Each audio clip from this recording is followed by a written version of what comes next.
Hello there, it's time now for Media Watch. James is here. Good to see you, James. Now, we're starting with reaction online to this latest development in the Dominique Strauss-Kahn affair, the settlement of the case with Nafissatou Diallo in a New York courtroom.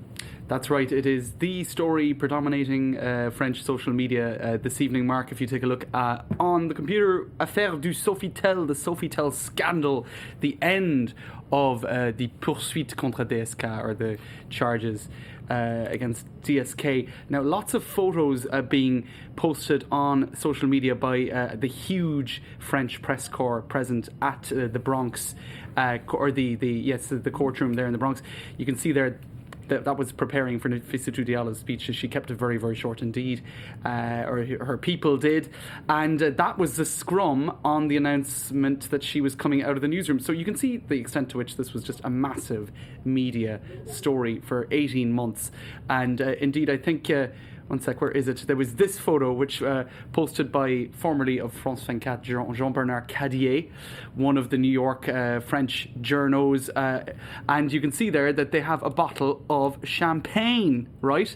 And this is the French journalists celebrating the end of the DSK saga, which I think a lot, that's Jean-Bernard Cadier there, formerly of France 24. That is Jean-Bernard. I reckon there's about 5 other people there as well, which is... and I think our own Nathan King is in there too. Yeah. So look, they're happy that this story is over, because I think it got a wee bit repetitive. Well, I mean, if it hadn't been for this story, Dominique Strauss-Kahn today would be president of France. That's true. He was at the time this broke, head of the IMF.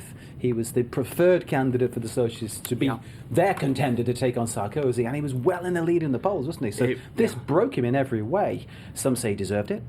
Others say maybe he was a victim of circumstance. That's true. Or his own circumstances. I suppose while a certain amount of, what would you say, fatigue might have come into the story, I mean, it was just earth-shattering stuff at the time. It was such a big drama, and really changed the game, as you say, for the French presidential election. What's the French proverb? If you take the wind, you'll sow the tempest or something. Exactly. Basically, if you live by the sword, you die by the sword, and Dominique Strauss-Kahn did.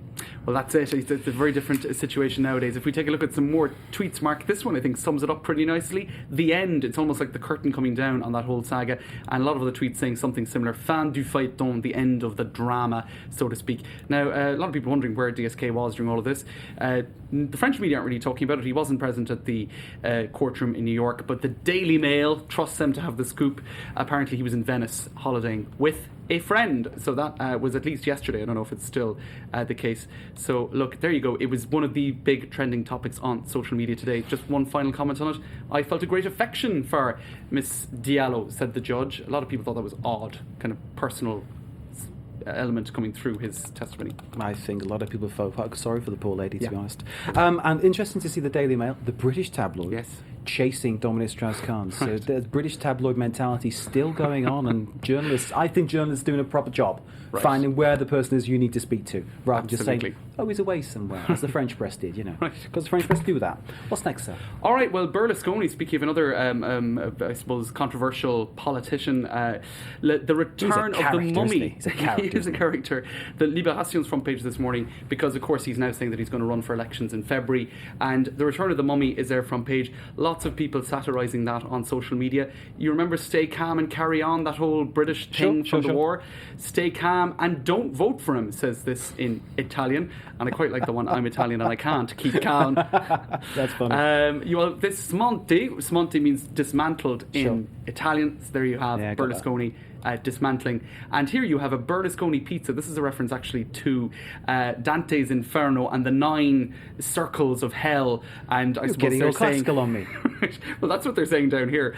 Al forno, coming out of the oven. So again, you know, another round, I suppose to speak, of Berlusconi back. Machiavelli was Italian too, wasn't he? And he wrote the book, of course, was coined Machiavellian, which, you know, some say Berlusconi is. Which I suppose if you vote for Berlusconi, you know what you're getting. With other politicians, you don't. That's right. It does what it says in the tin, I suppose. Okay, we'll keep an eye on that one. James, thank you. Thanks, James Mark. Creedon with Media Watch. Good to see you.